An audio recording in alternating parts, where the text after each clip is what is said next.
G'day guys, Rob here, and today you join me for part 6 of saving a Ferrari F40, a sad eBay story. Now if you saw the last part, part 5, I super detailed the whole interior pan with all the little accessories and bolts and everything like that. So we're going to continue on with the interior today, and we're going to probably wrap up all the details. So we're going to be working on the seats, adding carbon to the back of the seats, adding some flocking to the front of the seats, making all the custom Sabelt racing harnesses. We're going to be finishing off the door trims and then do the final assembly on the interior. So that will be a bit of a milestone for the build.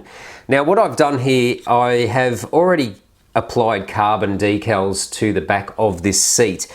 Now I did try this to do it in one piece.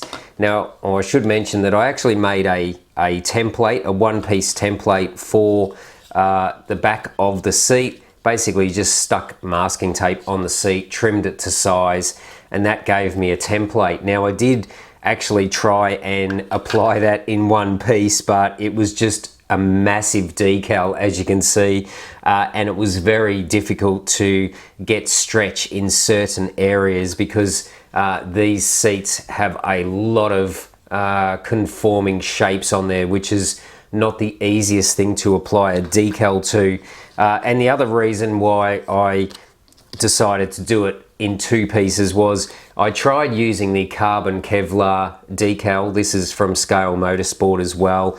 But I just didn't like the contrast between the red and the carbon Kevlar, not for the interior. So decided just to use normal black and pewter 1/12 Scale Motorsport decals for the seats, just so it matches all the interior. It will be treated the same as the carbon on the tub, which is just clear coated in a flat clear. So that's how I'm going to approach the seats.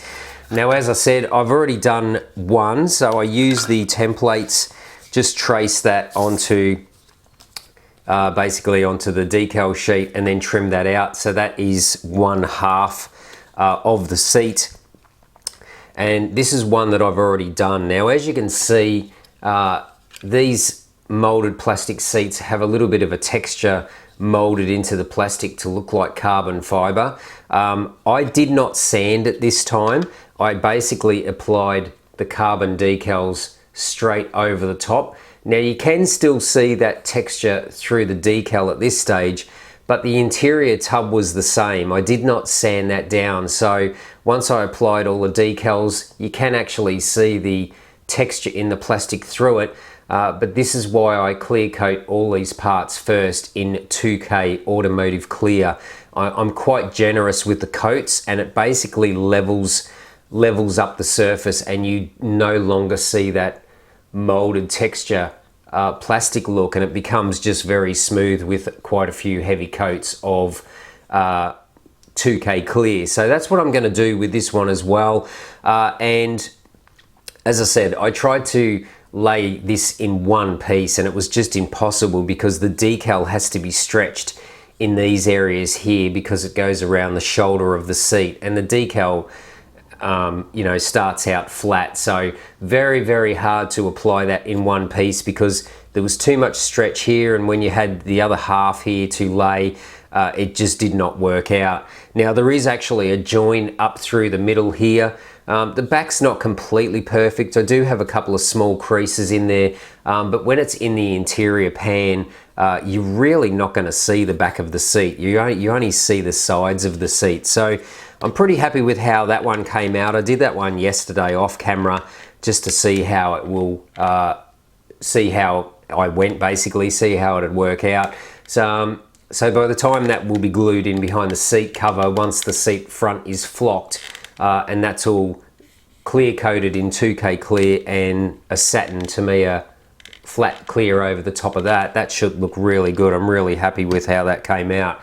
So what I've done here, I also did half of this seat yesterday as well. So same thing, I did not sand down the texture in the plastic there. I just applied the decal straight over the top. So as you can see, a little bit past the hip line in the middle of the seat there. And yeah, as I said, just requires a little bit of stretching through here. I've left this one off, so I'll show you how to do it. I'll probably do it on time lapse because you've just basically, I'm using a lot of decal setting solution on this one really to get it around the curve. Now most of the time with Scale Motorsport decals, they recommend to use their own decal setting solution, which is their Decal Magic by Scale Motorsport, or to use Micro Scale Micro Set. Now I do that with most of their decals, but I do also use the Walthers Solver Set. Now I wouldn't recommend to use this on their colored carbons like the bronzes. I had issues with that, but it seems to work fine for me with their black and pewter carbon fiber. But always test it on a test piece first before you try it. But I've had no issues using this decal setting solution on this and actually clear coating over the top with good results. So that's what I'm actually using today for this seat application, and it's pretty much just sit it in the water. I'm actually going to, well, you'll see, I'll show you how I do it, but it will be on time lapse, so there'll be no narration. But I basically I've cleaned all these parts with wax and grease remover first. I'm going to apply a liberal coating of the decal setting solution on the part. Then I'm going to actually put this in water, fit it onto the seat, and start moving it around with my fingers. I don't want to tear it, but just basically trying to get it into this shape, and then I'll be extensively working the decal with a damp Q-tip just to move it around. Couple of little extra applications in the tricky areas like around here with the decal setting solution, just to keep stretching it. And I do give it a little bit of a hit with the hairdryer as well, just to help it sort of shrink a little bit into these places, because there's quite a lump around the seat belt hole here.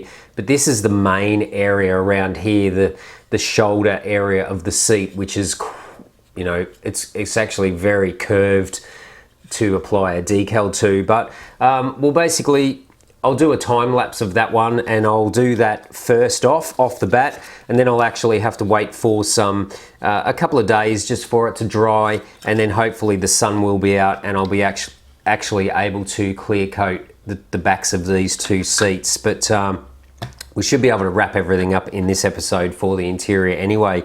So yeah, before I start talking about the other things, we'll get into it. I'll do a time lapse now, and we'll apply the second half of the carbon decals to this seat back.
Okay, so that time lapse actually totaled 36 minutes. So just to give you a bit of an idea how long it actually takes, because you've just got to continually, especially on a shape like this, you've really got to continually just keep working the decal and seeing where it wants to stretch and where it doesn't, and then just keep moving the decal around. So obviously you saw me start with this sort of flat side section of the seat and then tweaked it as I went.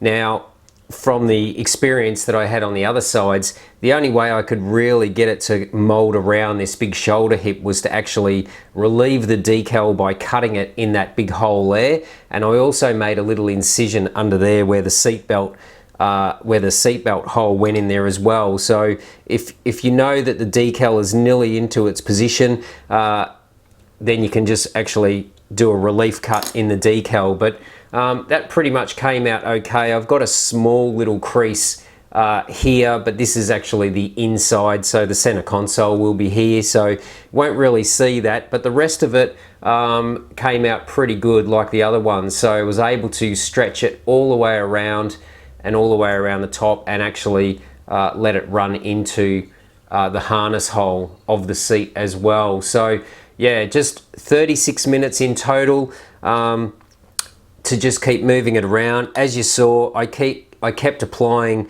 in the difficult areas some more decal setting solution. I do use my fingers a lot. As you can see, I dip those in the water so that my fingers don't stick to the decal, and that definitely helps by pushing it into areas like all of those rib sections to make sure that the decal is pressed in there, and then just make sure you work all the air bubbles out with the Q-tip. Now, I do also use a damp piece of paper towel, and you can actually press down on the decal. Only do that when you've finished and all the creases are out, and that will actually just help dry the surface a little bit as well.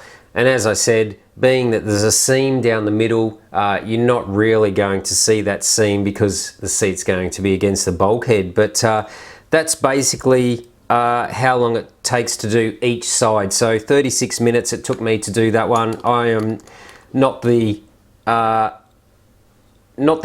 most expert modeler in carbon fiber, but I do the job okay, so that will work out. So as I said, I'm going to let those dry for that one's dried. That one, you can see it's shiny because it's still wet underneath, but I'm going to let those dry for a couple of days and then I will clear coat them. Now, as I mentioned earlier, that these seats have a texture in the plastic, and you can see that through the carbon fiber. I'll show you the door trims that I did when I did the interior pan. So I did these all at the same time. So these are the actual door trims. Now, these have got to have another coat of clear, but these decals were applied straight over the top of the textured plastic. Then I gloss 2K cleared them, and then I sprayed a Tamiya flat clear over the top just to give you that, the camera will focus, give you that satin carbon fiber look. Maybe that one's better.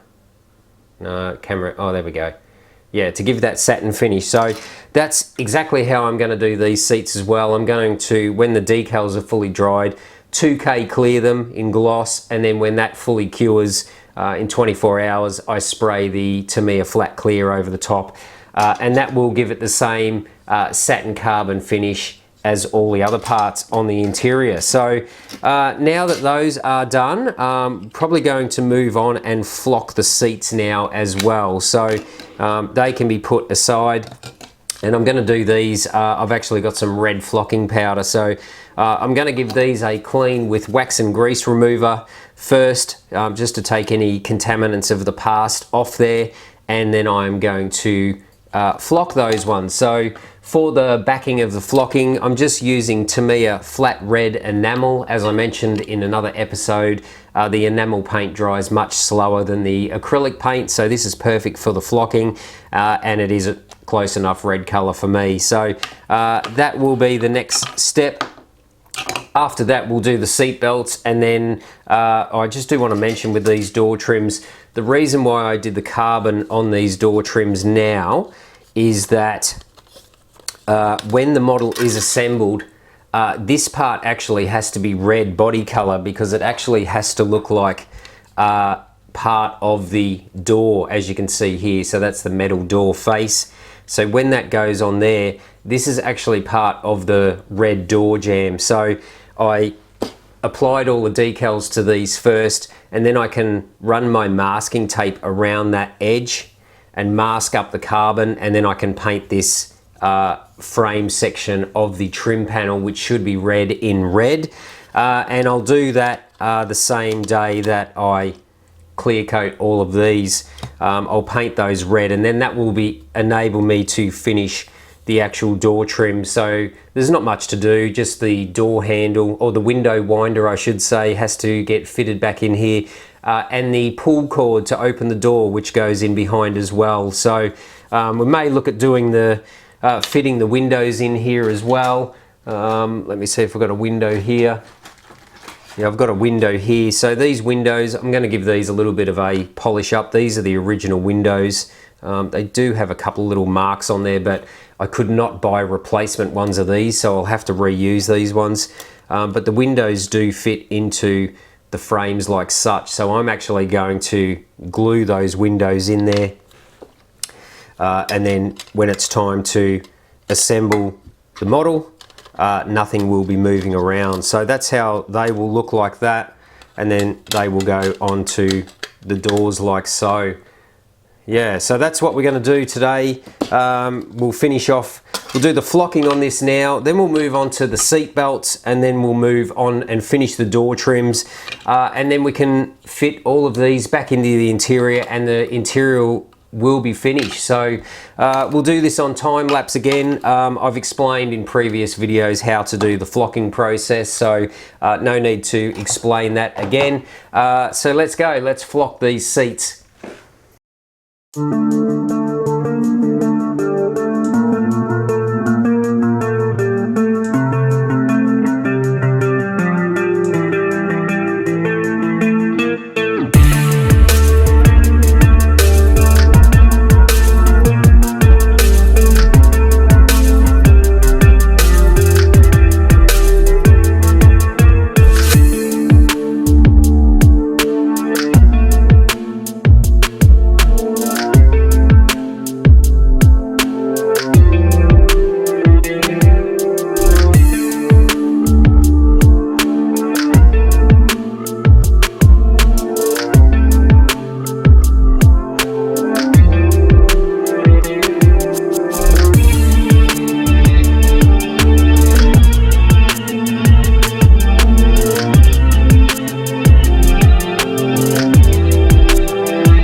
Okay, so that is the seats flocked, and now they look a lot better than the plastic, the red plastic, so that is going to look pretty awesome with the carbon seat backs. So I've made sure that I've done those back holes as well, because they pop through the carbon back of the seat, so they are done all over. So as you can still see the lines in the seat with the different differentiation of the seat cushions, and that's going to look pretty awesome with the red Sabelt racing harnesses over the top as well. Okay, so now it's time for the seat belts. Now, part of the pieces that I got from Scale Details in the US was this seat belt material, which has got horizontal ribs in it, which is like real racing harnesses. So this actually measures 7 millimeters wide, which is pretty correct for racing harnesses in 1/8 scale. So they supplied all the ribbon for that, but I'm actually using all the little buckles and end clips which are from Tremonia. Now they were inside the brake discs here. I've already cut those out, and I also had a spare sheet from the Pocker Huracan build as well. So this was part of a super detail kit for the Huracan, which had upgraded brakes, but it also had all these seatbelt bits and pieces in there as well. So the reason why I'm using both is that there was not enough on the one set. Now, if we have a look at the instructions for the Tremonia seat belts, they basically just have a buckle at the end, a buckle in the middle, and a buckle at the end where it clips into the round joiner piece. Now, this is not completely correct because harnesses have adjustment in there, so you should be able to adjust the length of the harness at the back and also at the front here, because that's how you tighten up the harnesses when you're in the car. So I'm sort of doing it like this, but not exactly. So I've already actually made up one set of racing belts, as you can see here on this particular seat. And I did that so I could take my time, get all the lengths right, how I wanted those to be, so that when they sit in the car, they'll basically look like that. So I'll show you the 4 individual pieces of how I made those and explain why I did it this way. Now, one thing to note out also is that I actually did just put a seat temporarily back into position into the pan of the model. I actually clipped the back on there, and then I actually measured the distance from the eyelets to the back of the holes in the seat, and then I actually measured hanging down from the front of the seat, so from the hole to basically where I want the bottom of the harnesses to be, which is 65 millimeters at the front and hang out 35 millimeters at the back. So what I've done just on my workbench here, I've just stuck a piece of masking tape on here, which is basically 10 centimeters long or 100 millimeters long, and I've marked a line where the 65 millimeters is, and then that leaves the 35 millimeters for the back of the seat. Now, I also did that here, you can just see that in frame, for the width of the seat as well. So I wanted basically 25 millimeters of belt sitting on top of the seat, and then I added another 20 millimeters down the sides to attach the belt to the floor. So that gave me a length of 45 millimeters for the 2 side belts. Now, the 2 side belts are basically just made up like this. So we've got one of the end fittings on there.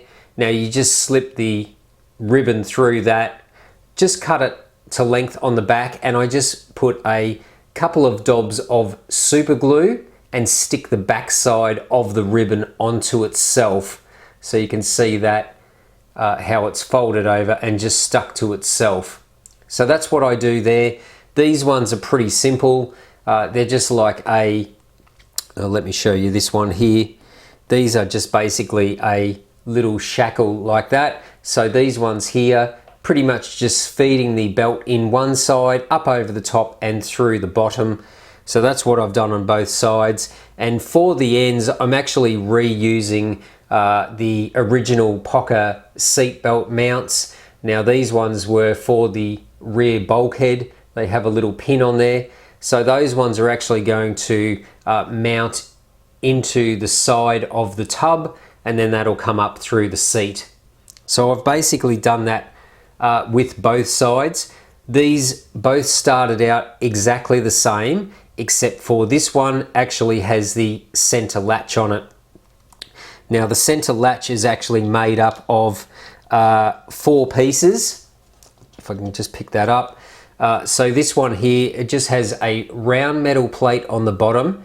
Then the next layer is this one with the 2 cutouts, and those 2 cutouts are basically where the belt will lock into, like that. So that one goes in the center. Then it's finished off with that the capping piece that has some detail pressed into it, like the little rivets, and then there is the little handle which goes on top of that, which you can see these tiny little pieces here in the middle shaped like a key. So they basically go onto the top. So that is made up of 4 pieces. So those 3 pieces glued together, and then I've painted that black, and then I've glued the little silver latch on top of that. Now once that was all glued together, it was basically had the same end as that one on there, and I've just put some glue on the end of that one and then slid it into the hole. So that's basically how I made up those 2 side pieces. So that is attached on one of them, and that's how the harnesses work. And then theoretically the other 2 vertical harnesses coming down the seat would join into that, but there is no holes in that to actually glue those in there, and I want the harnesses to sit in there loose anyway. So that is how I made those 2 bottom ones. Now the top ones, or the ones that hang down the front of the seat, a little bit different on these ones. So the same at the end. Now this is where the end it's going to fix onto the eyelets on the bulkhead. Same thing, just slip the ribbon through the end, fold it on the back, and a couple of drops of super glue and glue the ribbon to itself. The next one again is just the shackle, and that will just go through one side and then back out the other side. But where it got a little bit different is here. I wanted to add the detail of the excess belt that would be adjusted by the driver to cinch the belts up. So you can see what I've done here. So this is actually made up, this joint here, of 2 pieces. Now what I've done is, because I didn't have enough pieces even with the 2 kits, I've used that little piece first. Now this main part of the belt here just goes through the first hole and tucks in and glues underneath. So I'm actually gluing over this little eyelet here, because all I want is the actual shape of the buckle, and I didn't want to deform the piece by cutting this end off. So it's not actually seen. So this little roundish part with a hole in it is actually glued in between the ribbon on that half there. Then I have attached this piece, which is 1 piece, and that goes through the bottom slot and then back out. So that in turn glues 2 pieces of ribbon together using this same hook. So that is the basis for making that part of the belt. And then on the end is rather simple. It's just another eyelet which is fed through the top, and then glue the ribbon back onto itself on the back. Now the little detail I've added here is this actual top buckle here. If I can get the camera to focus, it's pretty small. You can see the little side clamps there, and that is actually a U-shaped bracket with a pin through the middle of it. Now what I mean by that is on these Tremonia photo etch sets, you can see these little 4 rectangles in a row. Now the ends of these, you bend those up, and then there, you can see there's a little photo etched pin in between those 4 rectangles. So you can actually bend the sides of this up and then glue the pin in place, or just put it in place and bend the sides of the pin down on those sides of those rectangles. So that is basically what that is there. I'll try and give you a close-up view. So you can see there the sides are bent up, and the strip that you see through the middle, that one there, is actually the pin that sits on the top, and the ends of the pin are inserted through the folded up sides, which you can see there hopefully. It's a little bit dark. There we go. So yeah, so that is basically how I did it. Now the labels, some labels did come with the decals, but this is the same with some 118 sets that I've bought in the past. They're actually incorrect. They say Sabelt, where it should be Sabelt, S-A-B. Now these are also glossy as well, which do not look like material. Material is not glossy. So what I've done is I just searched the internet for my own labels and I just scaled these up and I printed them out on some photo paper, but I did not use the glossy side of the photo paper. I just used the raw backside of the paper, just so you get that nice matte finish. And I left the glossy side on the back so that when I add some glue to glue it to the actual seat belt, like so, the glossy side will stop the glue leaching through the paper and bleeding out your print on the other side. So that's basically what I've done there. I've just made my own little labels and I've just cut those out. I used a red marker to color the edge of the paper and then just a couple of drops of super glue, and I glued those onto the harnesses. So that's basically how I made the harnesses. Now I am going to assemble the second set of harnesses. I've left my measurements here for the length, so that masking tape on my work table there, as you can see, that's what I work to. So buckle to buckle, that's what I work to, and also that shorter piece there, I work that buckle to buckle as well. So that gives me the exact same length when I make all those harnesses.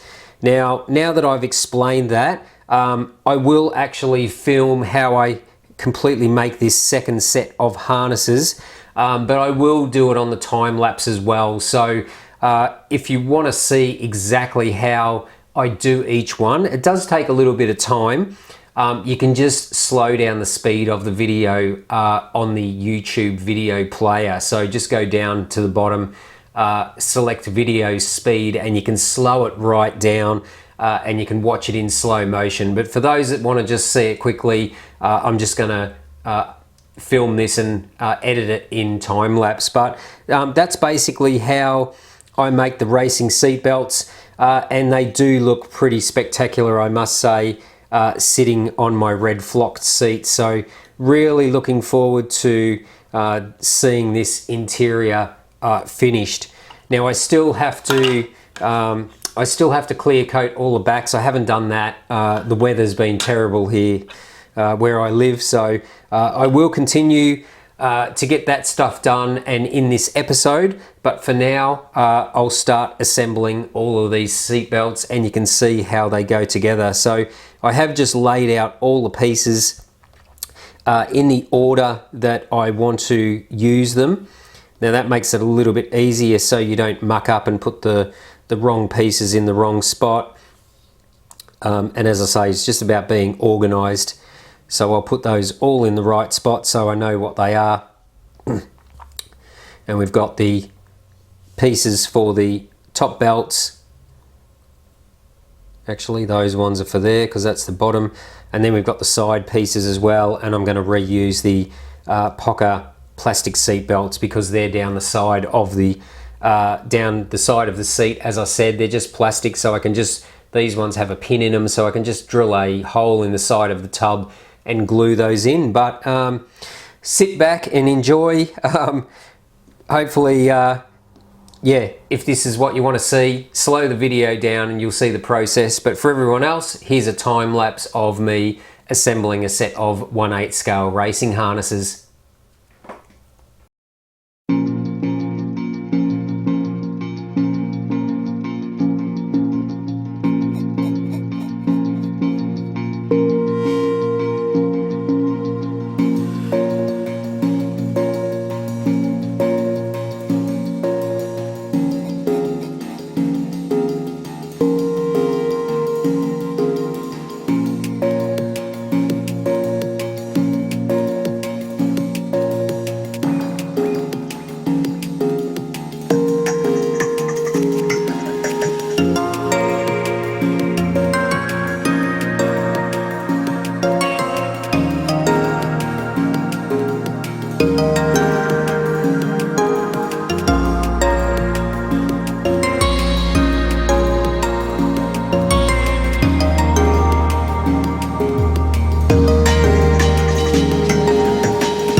Okay, so that is the second set of seat belts done for the second seat, and they are ready to go. So the next thing, I will rejoin you after I have clear coated the seat backs.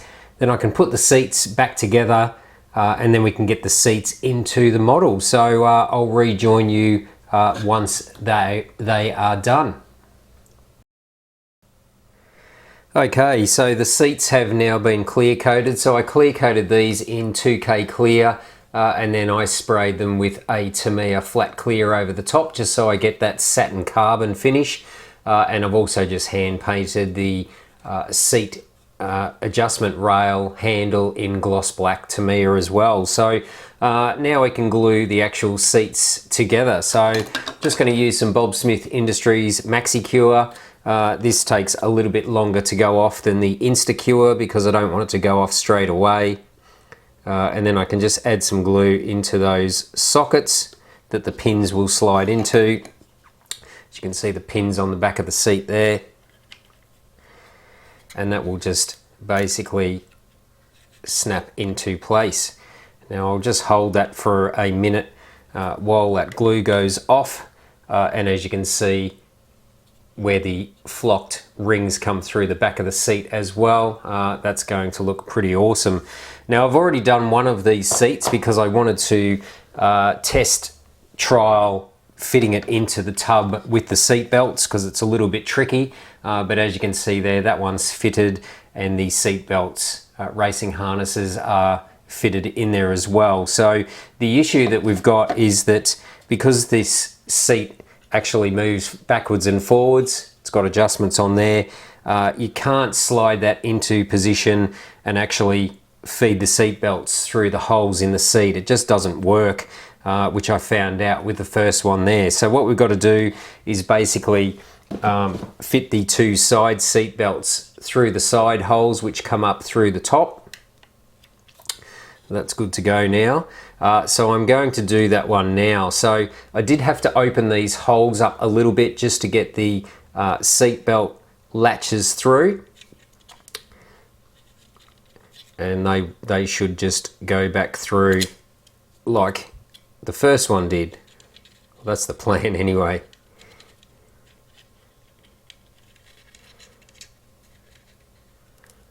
So it is a little bit tight to get that through there. A little bit too tight, that one. I'm just going to open that up just a little bit more with my hobby knife. These are down beside the side of the tub, so you don't really see it. So it doesn't matter if we make a little trim there. Now I did test fit these through and they did go through, so I'm not quite sure, oh, there we go, why it wasn't exactly going through. And then I have to try and get that little part out through there as well. It is a tight fit with the factory pocket kit. The seat belt latches went through there, so we'll get that one through there like that, and then we'll do the one on this other side as well. I just want to get those through those holes now, and it's going to make it easier to actually fit the seat belts into the chassis. So you've just got to feed those up through there. They do get caught on the inside of the seat. There we go. Get that one through there. Put my knife in a little eyelet, and that way I can pull it through. So I'm going to leave those in position like that so that they're hanging out, so that I'll be able to glue those into position with not much trouble. So if we go to the interior tub now, just going to pull these up onto the sides so they don't get fouled. And as I said, there is a couple of little sliders here which will slide into the floor tracks. Now I'm not going to slide it all the way back because I need to get the buckles into the holes that I drilled down the side. So I've played around with some different tweezers to get the first one in. These are my bent tip Tamiya tweezers. So I'm basically just going to get those into the position. So they're pretty close. That one will go down the other side as well. making sure that they are facing the right way. And they're very close now. It's going to be very hard to see, but I've got a hole drilled down the side of that one there to go into the side of the tub, and you can see that one there, I've drilled a hole into the chassis rail. So I'm just going to slide that seat a little bit more to give me a little bit more room. And then I'm just going to dry fit these buckles into place. Just trying to get it in the hole. So forgive me if you can't see exactly what I'm doing here. It's very tricky to get these into the holes. So I've done that one in there, if you can see there, yep. I've just fed that into the hole, and then the one on the side, on this side, actually goes into the side of the tub. So I'm just going to try and get that into position now. Not the easiest thing to do, but pretty close.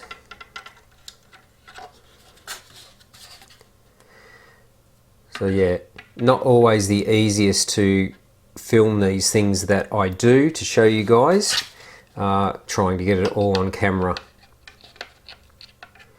And it's just getting the right angle on the tweezers to actually get it, because it's a very tricky place to get it into.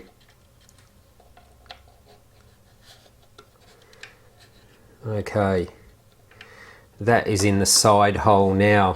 Now what I'm going to do is I'm just going to use some of the Instacure, Bob Smith Industries, and like I mentioned in other episodes, rather than putting glue in the top side and getting spillage, I'm actually applying the glue from the bottom. So that is the hole for the bottom seat belt. So I'm just actually going to put a dab of glue on the underside there. Just going to wipe a bit of the excess away with an old Q-tip, and that will hold that seat belt clip in place for when I move the seats, because I don't want to move the seat back and then it fall out of place and I've got to go backwards and forwards with that. So that should be pretty good. Just going to slide the seat back a little bit more. I've still got the excess there. I'll pull that through in a minute. And this side one, I just want to rotate it slightly. So it's just trying to get something in there to rotate it around. That's not going to work. I'll go back to these ones.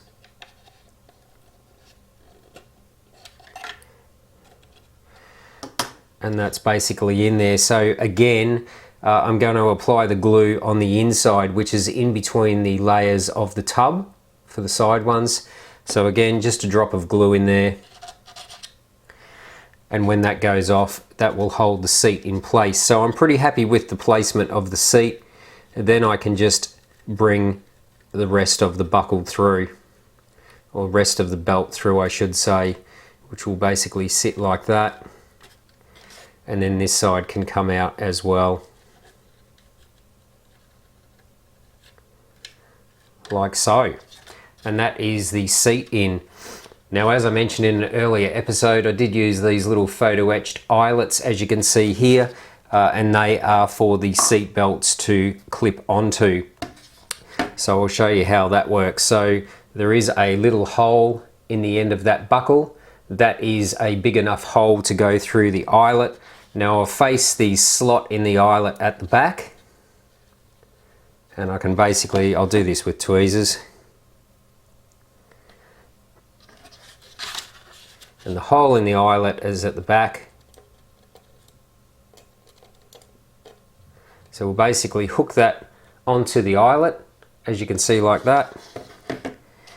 And then the rest of the belt will go through the hole in the seat.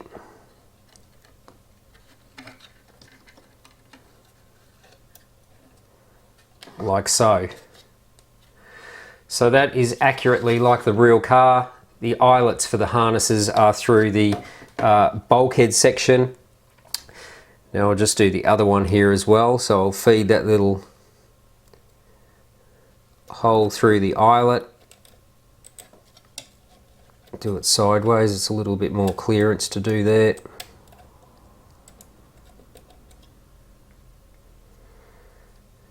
Just getting the angles right.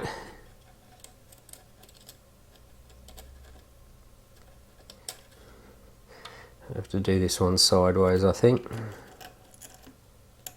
And probably easier with my magnifier as well.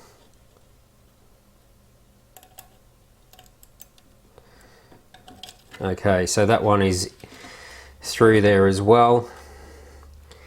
And what I do, because I've got the extension or the adjustment on the belt there, I just basically hold that together with my tweezers to hold it in place so it doesn't fall out or get caught up when I feed it through the hole.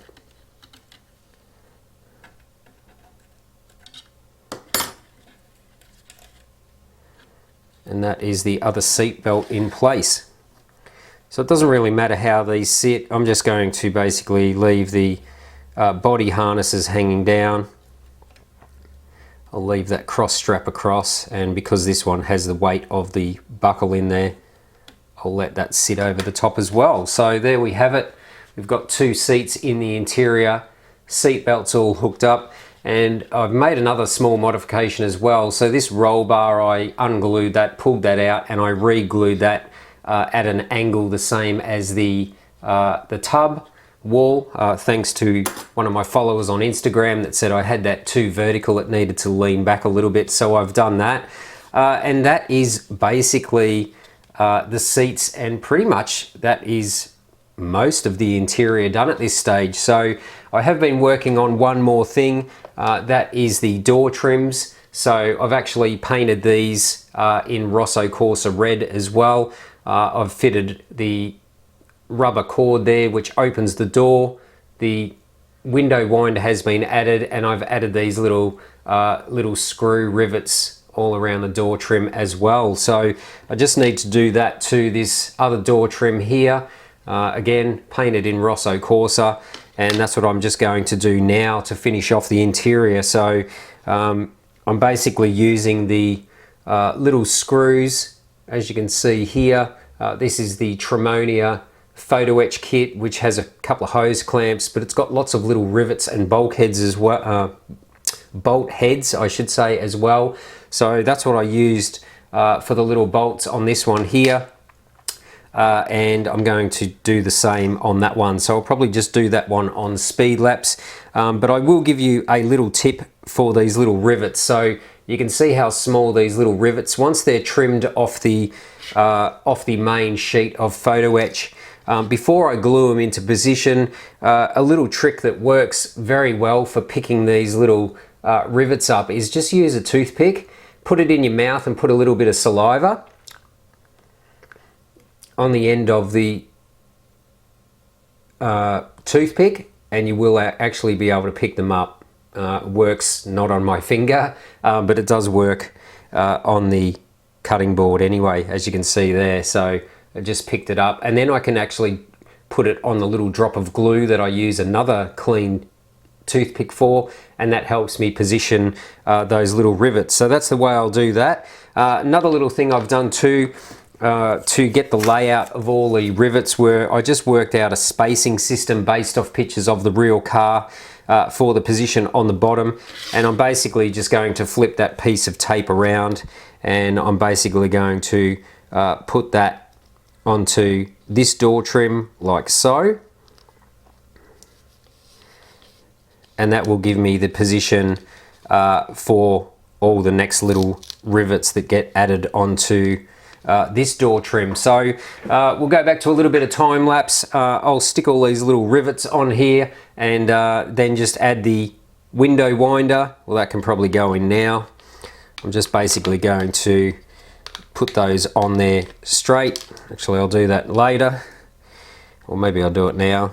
Just needs to cut a little bit of the 2K lacquer that's on there out of that hole, and then that will just push in, and I'll glue that from the underside again. Same theory. No point putting glue on the outside and letting it spill out if there's a tab that goes through onto the back side. So you can see that pops out. I can just add a little bit of glue to that. When that goes off, that will hold it in place. A little bit of excess removed.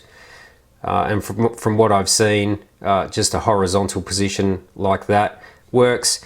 And I'm just using the standard Pocker rubber door pulls as well, so they've just got a little eyelet either end.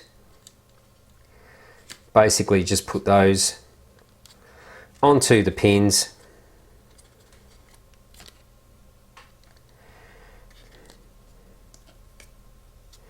and away we go.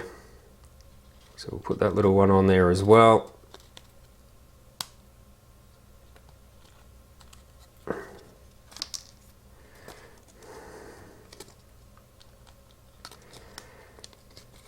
And I actually put the glue on the wrong hole there. So we'll just add that one onto there as well. A little bit of glue onto that window winder.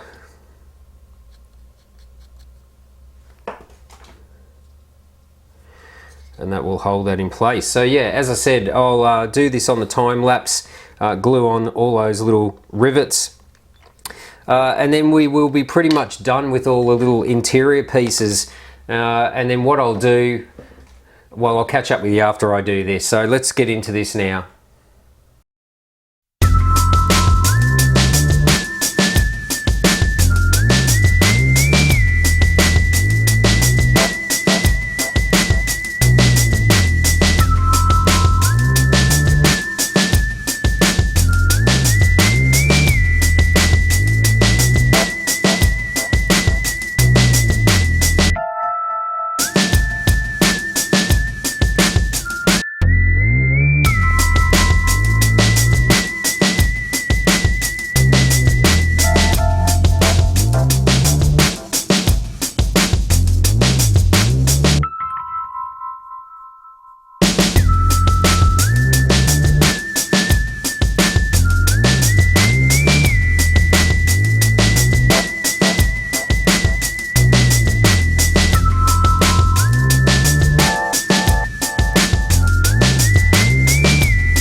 Okay, so that is all the little rivets done on the door trim. So as you can see there, so it's a bit hard to capture this. It looks a little bit blotchy, the carbon, but that's just because of the super strong lights I've got going on here. That's probably a better view there.